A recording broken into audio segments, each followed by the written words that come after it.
اللہ تعالیٰ نے انسان کے ساتھ آزمائشیں رکھی ہیں۔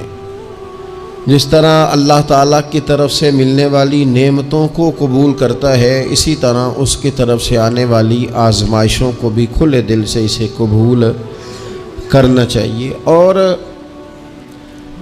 یہ بات درست ہے کہ وما اصابکم من مصیبت فبما کسبت ایدیکم، انسان پر کچھ مصیبتیں وہ آتی ہیں جو اس کے ہاتھوں کے کسب کی وجہ سے آتی ہیں۔ بہت ساری قوموں پر عذاب اس لیے آئے کہ انہوں نے بعض گناہ کیے تھے، لیکن یہ یاد رکھیے گا کہ عذاب ہمیشہ گناہوں کی وجہ سے نہیں آتے، تکلیفیں ہمیشہ گناہوں کی وجہ سے نہیں آتی۔ انسان دکھوں میں، مشکلات میں صرف اپنی غلطیوں کی وجہ سے نہیں الجھتا، بلکہ نبی پاک علیہ السلام نے فرمایا ہے اللہ تعالیٰ کسی بندے کو کوئی درجہ دینا چاہتا ہے، اس کے اعمال اس طرح کے نہیں ہوتے کہ اسے درجہ دیا جائے، اللہ اسے کسی مشکل میں ڈال کے اس کے درجے کو بلند فرما دیتا ہے۔ بلندی درجات کے لیے، قرب الہی کے لیے، اللہ تبارک و تعالیٰ کی بارگاہ کی معرفت کے لیے بھی مصائب آتے ہیں۔ آپ دیکھیے نا، نبی پاک صلی اللہ تعالیٰ علیہ وسلم نے فرمایا سب سے زیادہ تکلیفیں انبیاء پہ آتی ہیں، اور فرمایا میں اللہ کا محبوب ہوں، انبیاء کا سردار ہوں، میرے اوپر سب سے زیادہ تکلیفیں آئی ہیں، آزمائشیں آ جاتی ہیں، اور رب فرماتا ہے وَلَنَبْلُوَنَّكُمْ بِشَيْءٍ مِّنَ الْخَوْفِ وَالْجُوعِ، ہم ضرور تمہیں آزمائیں گے کچھ خوف کے ساتھ، کچھ بھوک کے ساتھ، وَنَقْصٍ مِّنَ الْأَمْوَالِ وَالْأَنفُسِ وَالثَّمَرَاتِ، ضرور تمہیں آزمائیں گے پھلوں کی اور جانوں کی کمی کے ساتھ۔ اگر تم اس میں ثابت قدم رہے، شکوے نہ کیے، اپنے رب کی رضا پہ تم راضی رہے، تو وَبَشِّرِ الصَّابِرِينَ، اے محبوب پھر جو میری رضا پہ صبر کریں انہیں میری جنت کی خوشخبری بھی عطا فرما دے۔ ہم تمہیں ضرور آزمائیں گے، خوف بھی، بھوک بھی، مالوں اور جانوں کی کمی بھی۔ مومن کی یہ شان ہوتی ہے کہ وہ کسی بھی موقع پر اپنے رب سے شکوہ نہیں کرتا، کسی بھی حال میں اپنے رب کی شکایت نہیں کرتا۔ نبی کریم علیہ السلام نے فرمایا اگر اللہ تعالیٰ کسی بندے کو بیمار کرے اور پھر اس بیماری پر وہ صبر کرے اور آنے والوں سے رب کا شکوہ نہ کرے، تو فرمایا اللہ تعالیٰ نے جو گوشت اسے دیا ہوتا ہے اس سے بہتر گوشت اللہ اسے عطا کر دیتا ہے۔ اگر اللہ تعالیٰ کی حکمت غالب ہو اور تقاضا اس بیماری میں اس بندے کے انتقال کے کر جانے کا ہو، تو فرمایا پھر اللہ تعالیٰ اسے شہادت کا درجہ عطا فرما دیتا ہے۔ آزمائشیں آ جاتی ہیں، انسان پر مصائب آ جاتے ہیں، دکھ آ جاتے ہیں، تکلیفوں کا سامنا بندے کو کرنا پڑ جاتا ہے۔ اب یہ کہ اس میں اپنے دل کو، اپنی روح کو قرار دیا جائے، اپنے آپ کو اللہ کی رضا پہ کھڑا کیا جائے، اور ان حوادث کا مقابلہ کیا جائے، ان چیزوں کو دیکھا جائے، اور یہ غور کیا جائے کہ میرا رب اگر اسی بات میں راضی ہے تو یقیناً اس میں اللہ کی کوئی خاص حکمت ہوگی۔ نبی پاک علیہ السلام نے ایک شخص سے پوچھا کیا دعا مانگ رہے ہو؟ تو اس نے کہا یا رسول اللہ میں اللہ کی بارگاہ میں صبر کا سوال کر رہا ہوں۔ تو حضور فرمانے لگے صبر تو مصیبت پر ہوتا ہے۔ یا رسول اللہ پھر کیا مانگوں؟ آپ ان جملوں اور لفظوں کی گہرائی کو سمجھیں، صبر کے لیے تو پہلے مصیبت آئے گی، پھر صبر آئے گا، تو یا رسول اللہ کیا مانگوں؟ فرمایا تو رب سے عافیت مانگ۔ مانا کیا ہے؟ مصیبت آئے کیوں؟ اللہ تجھے اپنی حفاظت کے حصار میں لے لے، وہ وقت ہی کیوں آئے کہ جب تیری طبیعت الجھ جائے، جب تو پریشان ہو جائے، جب تو اللہ سے عافیت مانگنا۔ جب تو عافیت مانگے گا تو اگر کبھی مشکل آئے گی بھی نا، تو خدا پھر اپنے فضل سے مشکل سے نکلنے میں رستہ بھی بڑی جلدی عطا فرمائے گا۔ ہمارا یہ مزاج بن گیا ہے کہ ہم اپنے حق میں ایسی چیزوں کا سوال کر رہے ہوتے ہیں جو کئی دفعہ ہمیں مل جائیں تو ہمارا نقصان کریں۔ قرآن حکیم ایک جگہ پہ اللہ کریم نے فرمایا ہے کہ اگر سب لوگوں کو مال دے دوں تو بغاوت کریں، فساد ہو جائے۔ کیا مانا کہ اپنا نقصان کر بیٹھے لوگ۔ ہم اپنے مالک کی بارگاہ میں بعض ایسی چیزوں کے سوالی ہیں کہ جو ہمارے لیے ٹھیک نہیں ہے، ہمیں اس کے کرم پر چھوڑنا ہے۔ یاد رکھنا، جب قومیں مادہ پرست ہو جاتی ہیں نا، جب وہ ہر چیز کو پیسے میں تولتی ہیں اور پہلے اپنا نفع دیکھتی ہیں، پھر وہ معاشرہ انسانوں کا معاشرہ نہیں رہتا، وہ تاجروں کا معاشرہ ہوتا ہے۔ وہاں ہر چیز سیل ہوتی ہے، بیچی جاتی ہے۔ دوستو، قلبی طور پر جب دلوں میں گنجائش ہوتی ہے، جب ہمارے دلوں میں وسعت ہوتی ہے، جب ہمیں پیار کرنا آتا ہے، 2 آدمیوں کا کھانا 3 آدمی کھا سکتے ہیں، شرط یہ ہے کہ وہ تیسرے کو بٹھانے کی وسعت رکھتے ہوں۔ 4 آدمیوں کا کھانا 5 آدمی کھا سکتے ہیں، شرط یہ ہے کہ ان کے دلوں میں گنجائش موجود ہو۔ یاد رکھنا، ایک چھت کے نیچے ایک ہی گھر کے اندر 4-5 خاندان گزارا کر سکتے ہیں، شرط یہ ہے کہ ان کے دلوں میں گنجائش موجود ہو، شرط یہ ہے کہ وہ قلبی کیفیات وہی رکھتے۔ لیکن ہمیں نا کچھ مست سا کر دیا گیا ہے اپنی اپنی دنیا داری میں، کچھ محب سے ہیں، کچھ اس طرح کا ماحول بنا دیا گیا، مجھے کیا لینے دیں مجھے۔ مذہبی لوگ بھی اتنے لاکھ کی محفل نعت، اتنے لاکھ کا عرس، اتنے لاکھ کی فلانی شے۔ او خدا کے بندو، کچھ دیر کے لیے چھوڑ لو، کچھ دیر کے لیے مہربانی کر لو، اور دیکھو تو صحیح ضرورت کس چیز کی زیادہ ہے۔ چلو کوئی تو گنجائش پیدا کرو زندگی میں، کہیں کسی ایک چیز کو روک لو۔ مستحب کا اور واجب کا فرق ہی نہیں سمجھتے۔ اقبال کہنے لگے، یہ کسی شوخ نے لکھ دیا یہ جملہ محراب مسجد پر کہ یہ ناداں گر پڑے سجدے میں جب وقت قیام آیا۔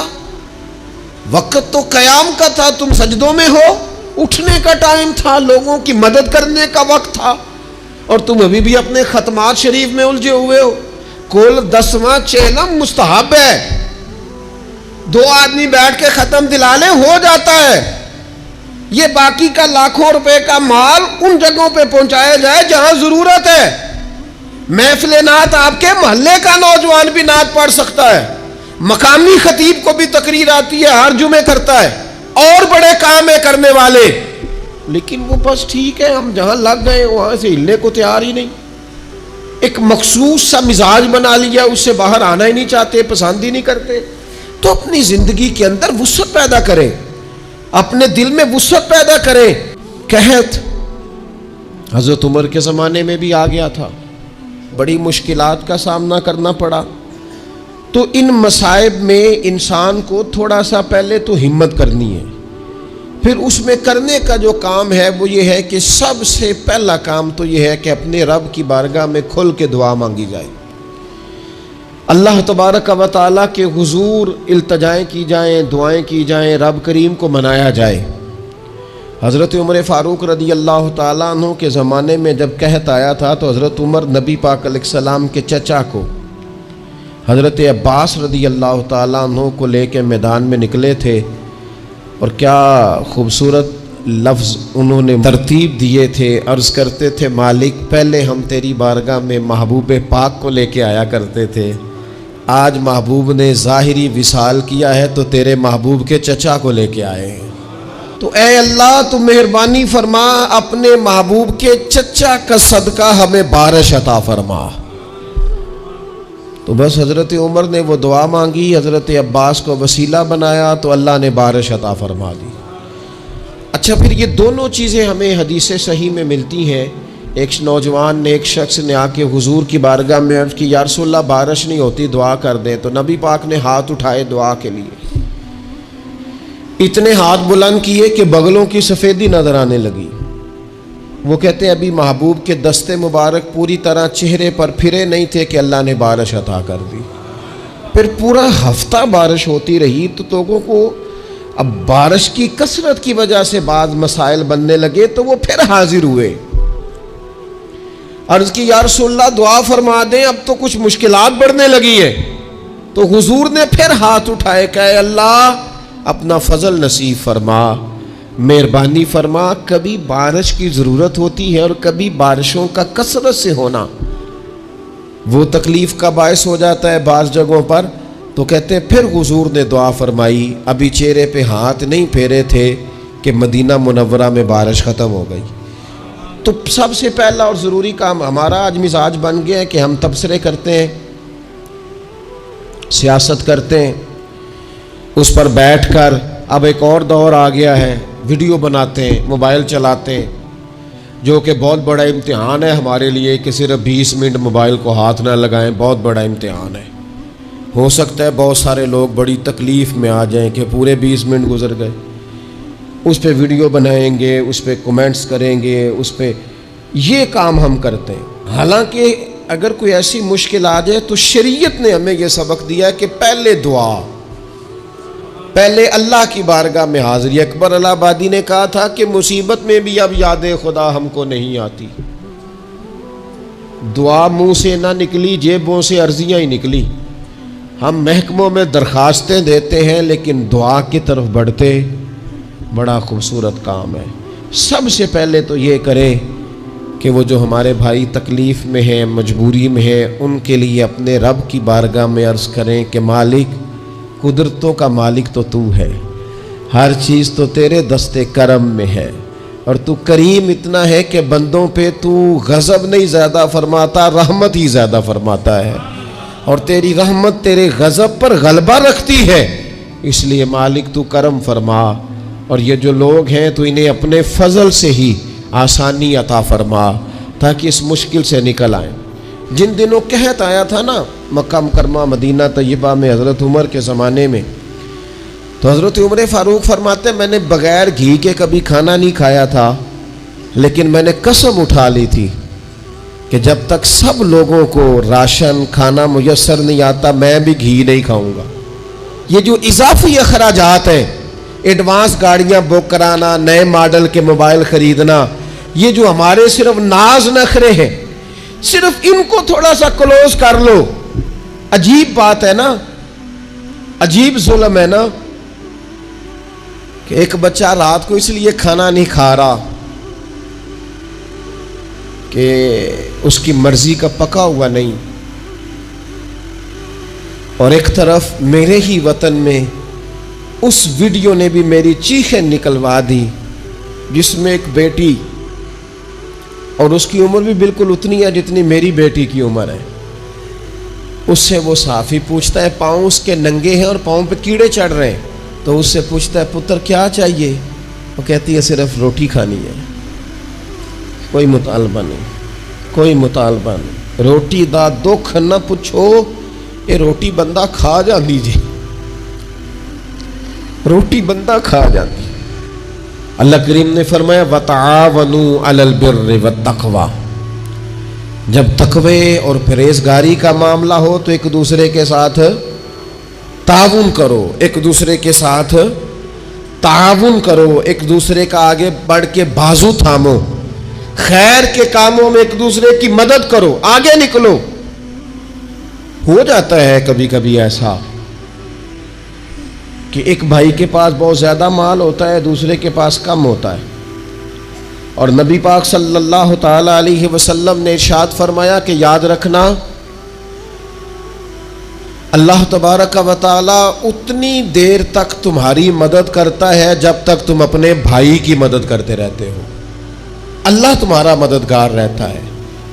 اور یہ جو مسلمان ہوتے ہیں، مومن، کلمہ پڑھنے والے، ان کے بارے میں میرے نبی پاک علیہ الصلوۃ والسلام نے فرمایا کہ یہ ایک جسم کی مانند ہے، ایک جسم کی طرح ہے۔ مومن ایک جسم کی طرح ہے، جس طرح یہ پورا جسم ہوتا ہے، اور حضور نے مثال دے کے بات سمجھائی، فرمایا جسم کا ایک حصہ تکلیف میں ہونا تو سارا جسم اس کا کرب محسوس کرتا ہے، یعنی درد صرف دانت میں ہے لیکن روٹی کھانے کو دل نہیں کرتا، کسی سے بات کرنے کو دل نہیں کرتا، اٹھ کے باہر جانے کو طبیعت نہیں چاہتی، پورا وجود اس کا کرب، اس کی تکلیف محسوس کرتا ہے۔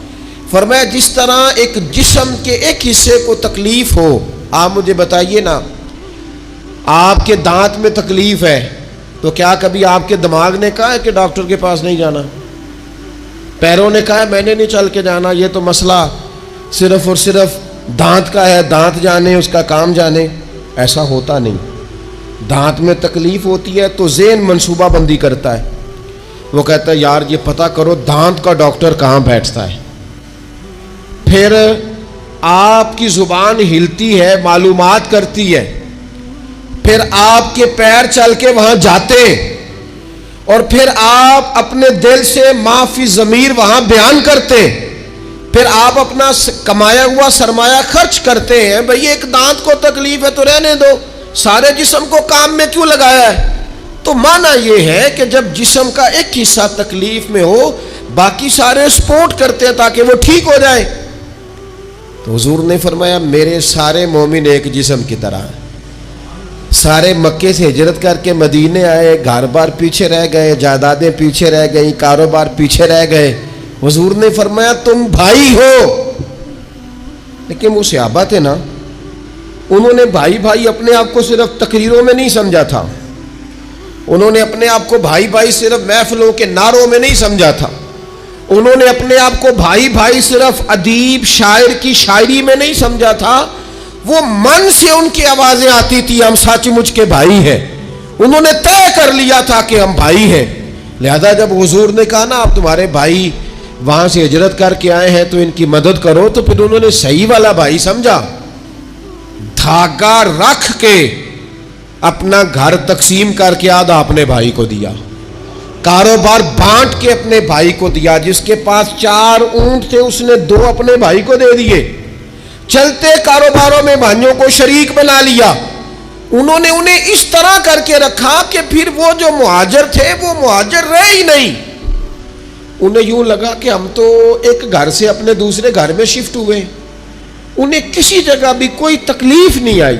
لیکن امیر آدمی غریب کو بھائی سمجھنے کو تیار ہوتا نہیں، تگڑا بندہ چھوٹے کے قریب جانے کے لیے راضی ہوتا نہیں، جب تک وہ خاص ذہن نہ بنے جو ذہن ہمیں رسول پاک صلی اللہ علیہ وسلم نے عطا کیا، اتنی دیر تک انسان اس مقام تک پہنچ نہیں سکتا جہاں وہ اپنے بھائی کے لیے خیر کا معاملہ کرے۔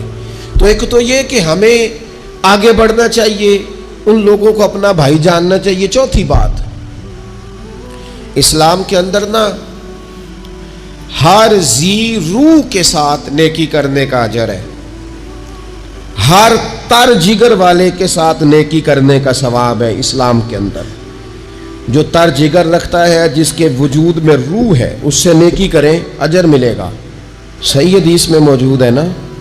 اور میرا خیال ہے آپ سب کو وہ حدیث آتی ہے کہ نبی پاک علیہ السلام نے فرمایا کہ ساری زندگی گناہ کرنے والی عورت نے کتے کو پانی پلایا تھا تو رب نے بخشش فرما دی۔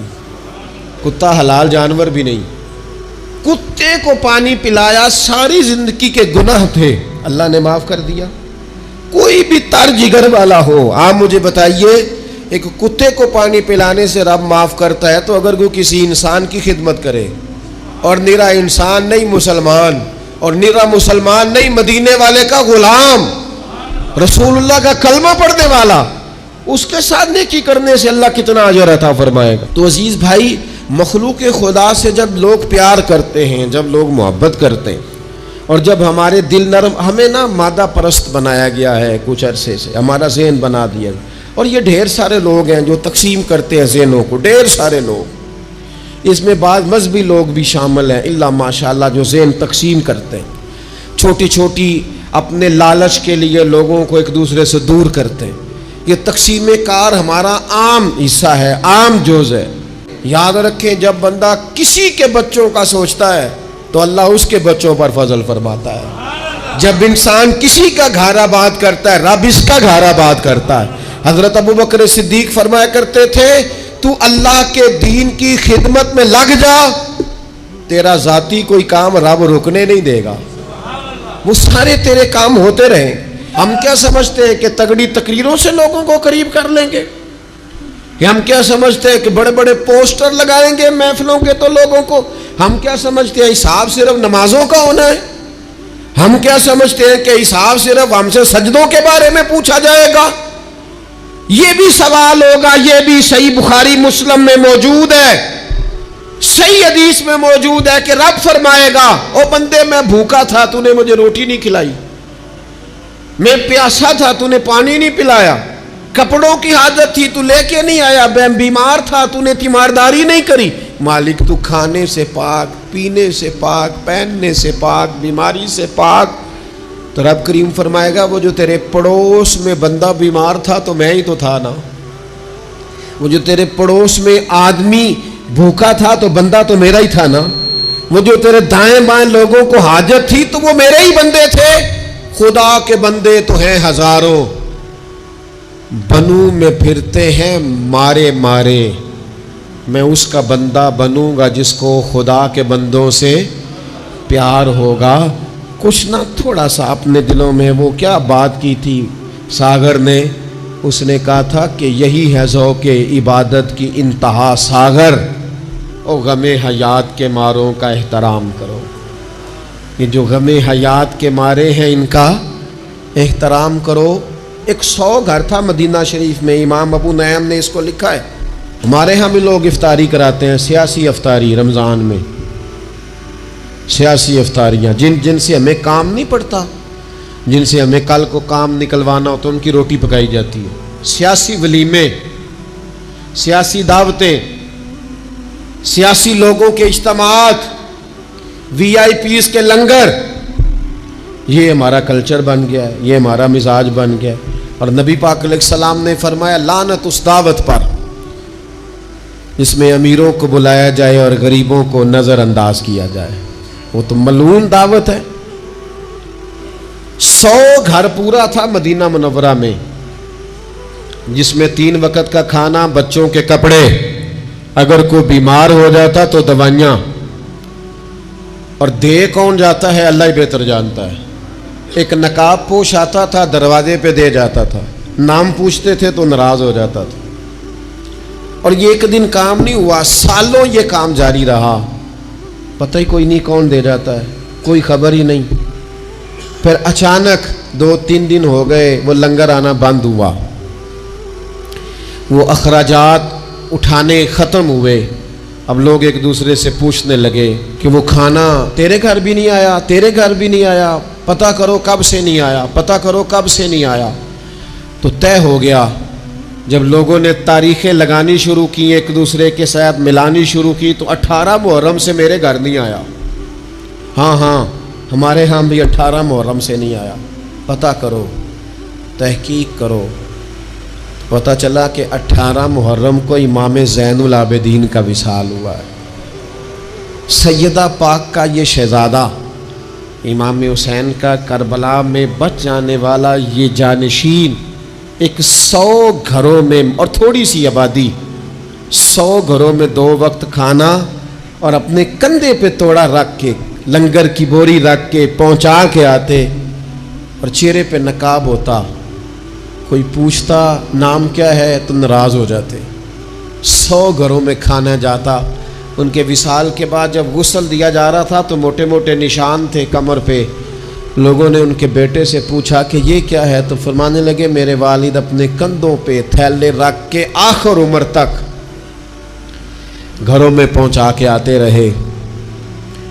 لوگوں نے کہا حضور آپ کیوں نہیں جاتے تھے, آپ جوان تھے. تو آپ کے شہزادے کہنے لگے میں کہتا تھا ابا جی سے کہ میں نہ چلا جاؤں, تو فرماتے تھے پتر اگر تو جائے گا تو پھر تجھے اس غریب کا نام بھی بتانا پڑے گا. میں تیرے سامنے پردہ نہیں کھول سکتا, یہ میرا اور میرے رب کا راز ہے. اس چپکے کے ساتھ, اس محبت کے ساتھ حضرت امام زین العابدین رضی اللہ تعالیٰ عنہ خدمت کرتے.